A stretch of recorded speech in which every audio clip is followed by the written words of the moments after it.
Welcome to Speaking of Grace, the weekly message podcast from the Whole Life Church in Orlando, Florida. We're a multi-ethnic, multicultural, and multi-generational congregation committed to our mission of loving people into a lifelong friendship with God. We are committed to our vision of being a church without walls, fully engaged in serving the people of our community. Thank you for joining us as we continue Speaking of Grace. Hello there, family. Merry Christmas. We're getting there, right? Yeah. Wow. Did you ever wonder why we have our big Christmas program the week before Christmas week? So that we can have as many amazing people as possible. Because everybody travels the week before, right? But you'll be back next week anyway, right? Yeah, absolutely. Awesome. So for those of you who might not have been here up to this point, we are doing a series of Christmas sermons that we've called Come and See. And we're talking about different aspects of coming and seeing. And so that idea is come and see what God can do was our first sermon. Come and see what God can do. And in that sermon, we talked about how God can do anything. And in the Christmas story, we see him doing amazing things to bring people to his son. And it's not just one small group of people, it's a wide variety of people. And the question is whether they wanted to accept what God had or not. And then in our second sermon, we talked about what God will do. And in the Christmas story, we saw that God is very capable of protecting us, that God will never fail us. That even when we may be outsmarted, like the wise men were outsmarted by Herod, God will never fail us. And so this week, we want to talk about what God has done. We want to talk about what it is as we celebrate Christmas, what God has done. I want you to picture in your mind a person who is currently alive, this is important, currently alive, who you've never met. A person who is currently alive who you have never met, but you would like to meet. So you got that person in your mind? So this is somebody you have to be able to actually meet them. So you have that person that they are alive, you want to meet them, but you have not met them. You're picturing them. So what's stopping you? Why haven't you met them?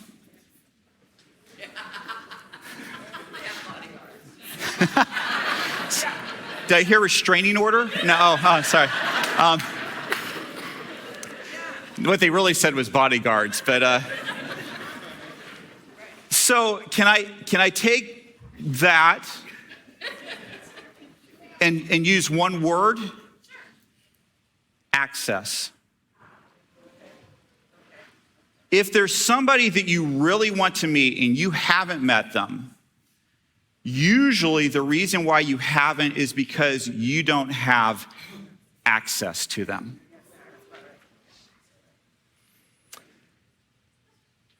So one of the things I loved about being a reporter was that I had access.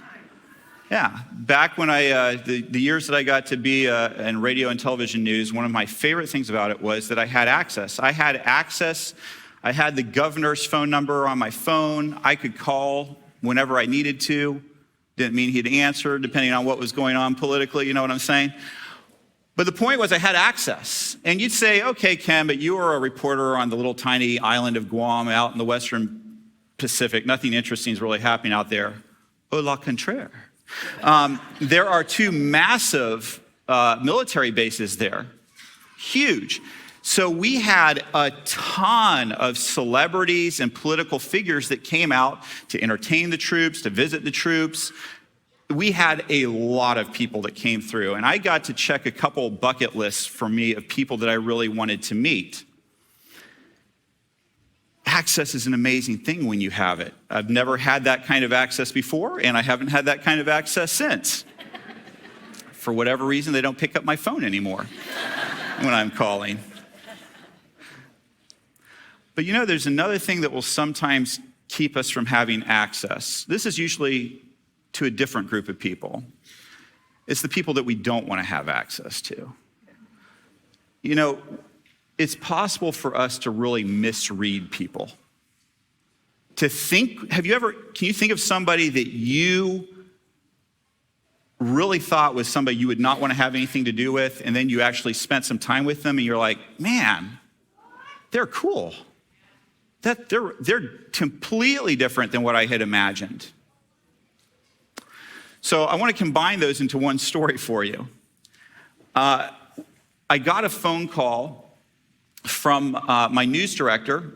In the middle of the day, we were coming up on a hard deadline, and she said, Ken, you are the reporter that is closest to the mall right now. I know where you're at. I know you're headed back to the station. I need you to stop by the mall and pick up an interview because R. Lee Ermey is here. He's flying out to Iwo Jima from here to cover the 60th anniversary of the liberation of Iwo Jima, and he's written a book. And I'm looking at some of you, and you are looking at me really blank, like you don't appreciate who R. Lee Ermey is. Okay.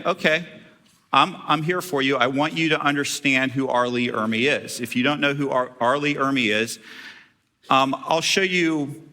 He played a certain kind of character consistently, and you can see it in this commercial. If I turn on my clicker. Could switching to Geico really save you 15% or more on car insurance? That's not him. Does a former drill sergeant make a terrible therapist? And that's why yellow makes me sad, I think. That's interesting. You know what makes me sad? You do! Maybe we should chug on over to Mamby-Pamby land, where maybe we can find some self-confidence for you jackwagon! Tissue? Geico. 15 minutes could save you 15% or more. The drill sergeant, that's R. Lee Ermey. And by the way, some of you are saying, I don't feel comfortable with you playing commercials for people in church. I have a pass on this because one of our church members, Herb Cleeshes, who passed away in 2021, Herb actually designed the Geico logo. I get a pass. There we go. All right, there we go. So my boss calls me and says, I want you to go interview this guy. I'm not interested. I have met, just a couple weeks before, there was an actress that I actually did want to interview. I'd gone to the set where she was doing her film, and I was like, this is a big time actress. I was like, ooh, well, couldn't have been that big. She was filming on Guam. But anyway, my point is, I knew who she was. And I really wanted to get this interview, and I went to the set, and she was on a break off to the side. I walk up, said, hi, my name's Ken from KUAM News, just wanted to and she literally turned her back on me. Literally turned her, I'm like, there's that moment, right, where you're like, that, really? I'm right here. And I was like, I thought she was a super nice person, and so I'm like, maybe she just maybe somebody called her name and she turned her, and so I try to walk, and she keeps turning. And then her PR person came and threw me out. And so it was I was like, I just kind of come off of realizing that, people can really be and this guy, R. Lee Ermey, not a nice person. I'm not that interested in doing it. I was like, oh, come on, Sabrina, do I really have to go do this? Yeah, Ken, you got to go do it. So I go to the mall, go to the bookshop. There is a line out the door. I walk in. I'm on a tight deadline. I see the guy, and I'm thinking, how do you go up to that guy and be like, hey, man, can you take a break and do an interview with me? No, I can't. That's what I'm kind of expecting.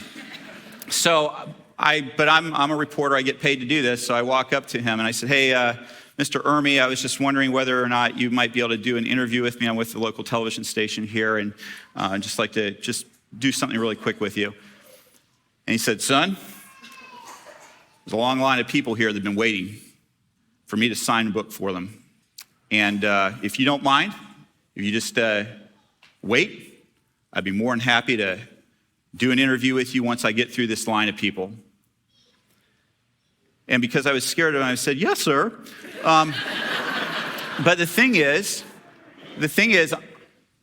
I'm just going to have to get video of you signing books because I'm on a deadline. I've got to get back to my station. I appreciate that you were even willing to.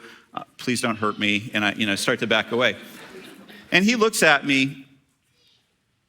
Arlie Army looks at me and he said, so you're on a deadline? I said, yeah. He stands up out of his chair. And he looks at the group of people and goes, you all know this guy? They're like, yeah, Mr. KUAM, news, yeah. And he's like, this guy needs an interview from me, and he's on a deadline. Would you be okay with me going ahead and doing an interview with him, and then I promise I will stay until the last book is signed? They're like, yeah, go ahead and do it. He goes, what do you want to ask? He gave me he was one of the absolute nicest people you will ever meet. He was kind, he was considerate. You can just tell him the way that he handled that whole situation. Just a genuinely nice person, genuinely nice. We misread people sometimes. Whether it's because we see something on TV or we've heard from somebody else, we misread. And I want to suggest to you that I think that God is often misread. I think through the millennia, there has been a misconception of God. That God is this grouchy old man in the sky waiting to hit the smite button. That God is not that interested in having a relationship with us. That's why he had to pay his son to go do it or something, right? I've heard that before, right? And yet I want to suggest to you that if you read through the Bible, God has been abundantly clear that he loves us.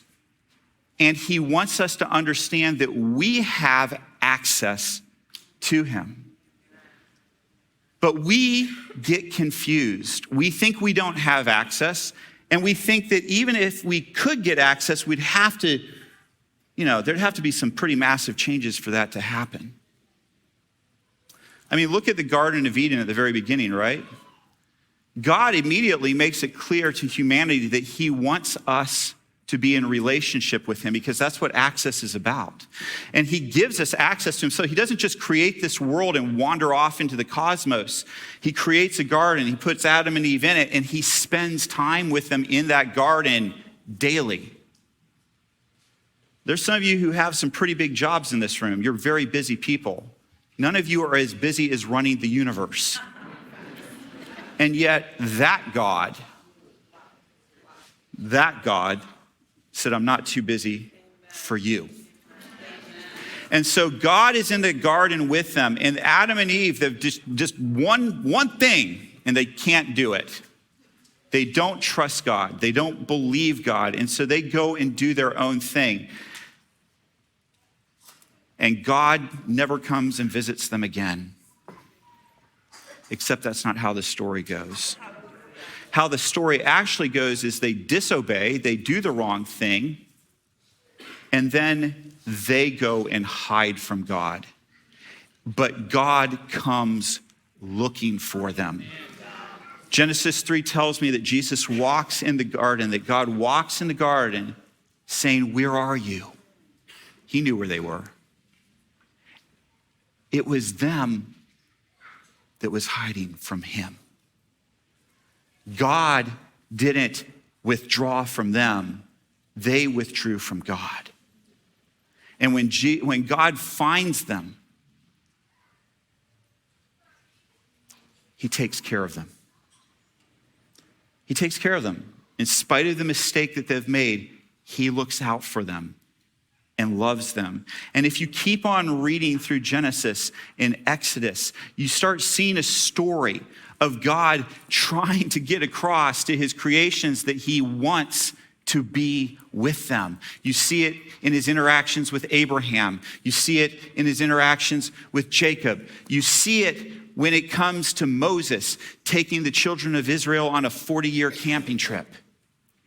A few of you got it. It's okay. On that trip, as God leads them out of captivity, as he leads them out of slavery,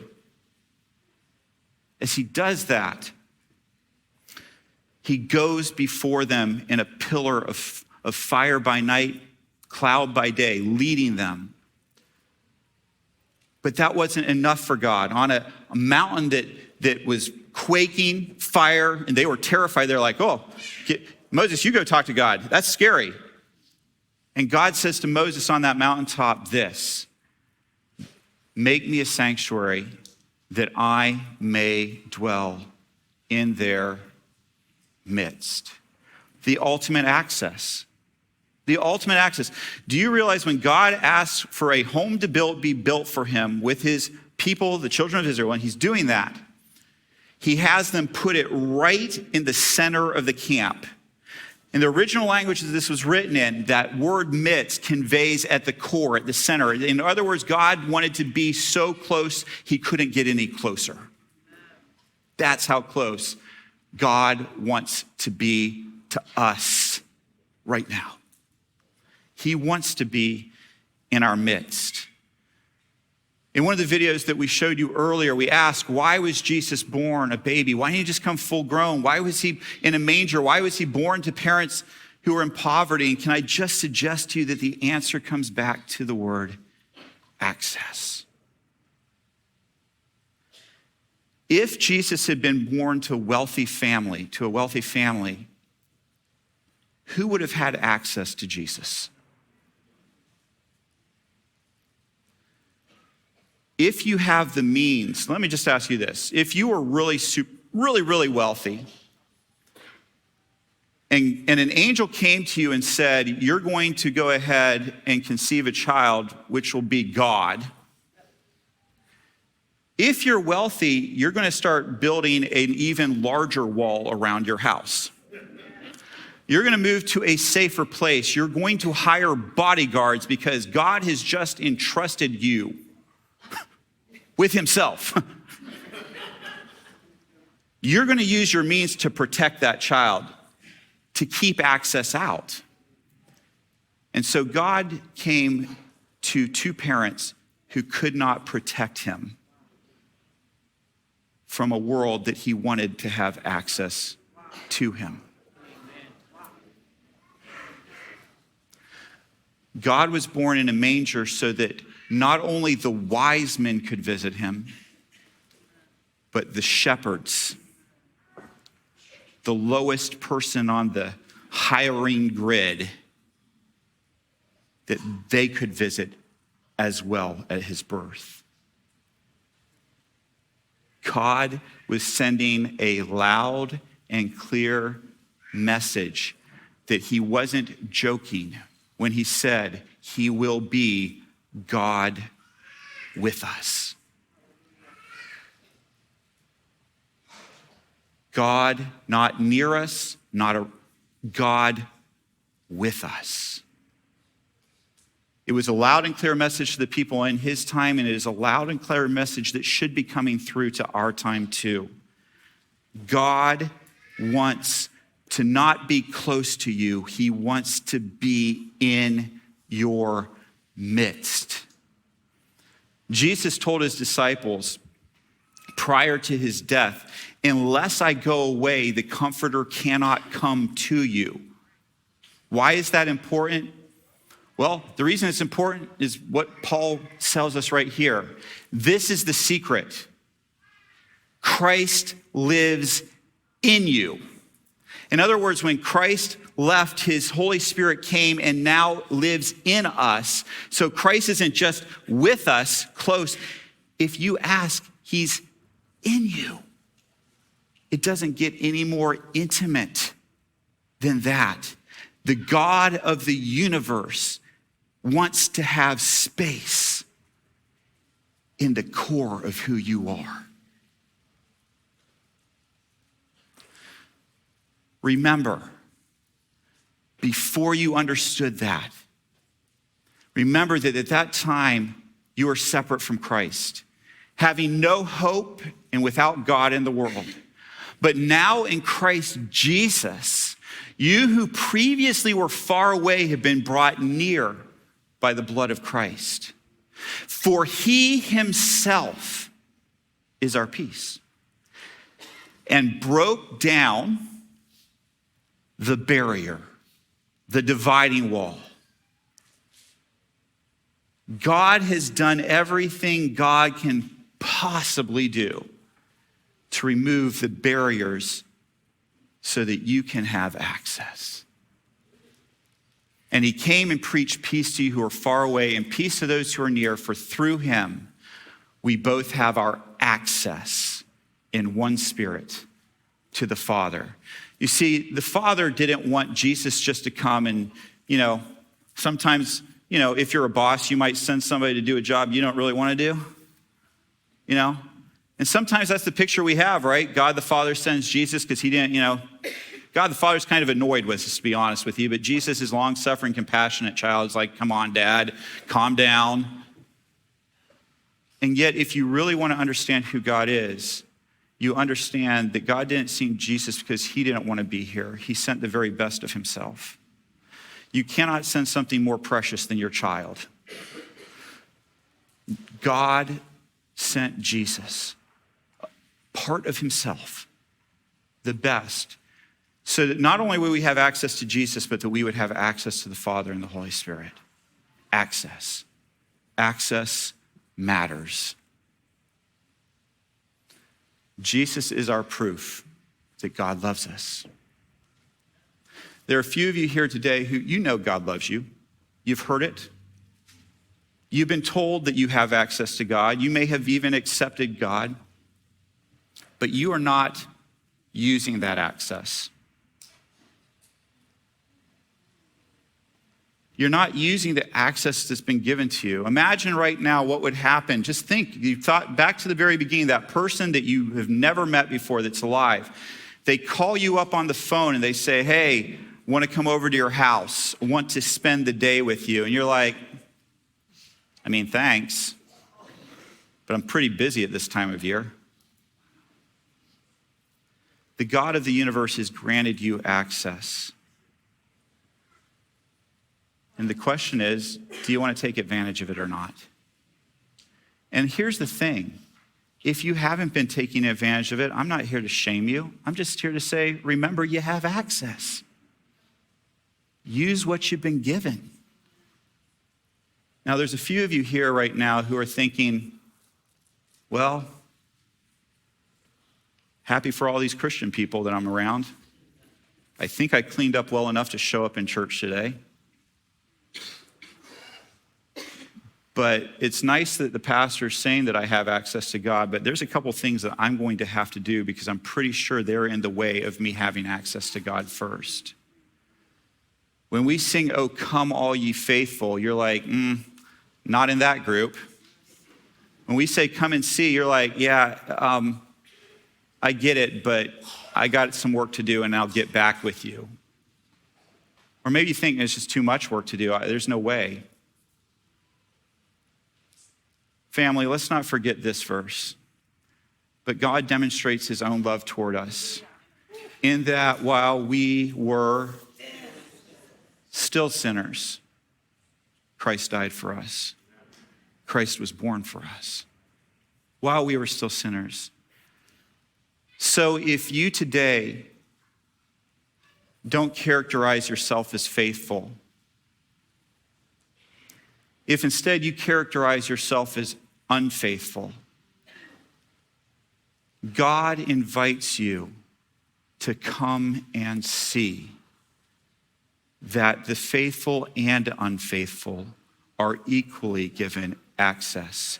You do not need to clean up. You do not need to change. You just need to come to the one who knows you and is capable of doing more than you can possibly do for yourself or that you could even imagine doing for yourself.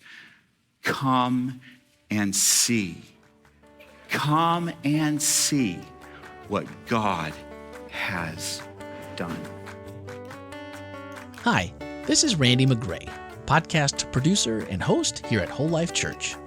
Loving people into a lifelong friendship with God is our mission at the Whole Life Church, and our podcasts are designed to help facilitate conversations that help us grow together in that pursuit. Now that you've heard the message for this week, don't forget to check out the whole life takeaways for this message. Swipe up in today's show notes and join the conversation. Speaking of conversations, each Wednesday morning we take a closer look at the week's message. That's right, the one you just listened to. We discuss practical ways to apply spiritual lessons and ask honest questions about the issues we face as Christians, all focused through the lens of grace. Your voice is a welcomed addition to that conversation. We encourage your thoughts and your questions by sending a voicemail or text to 407-965-1607 or send an email to podcast@wholelife.church. You can find everything podcast related on our website, wholelife.church/podcast. And plan on spending every Tuesday evening and Wednesday morning with us as we bring you the Whole Life Church inspiration you love straight into your headphones.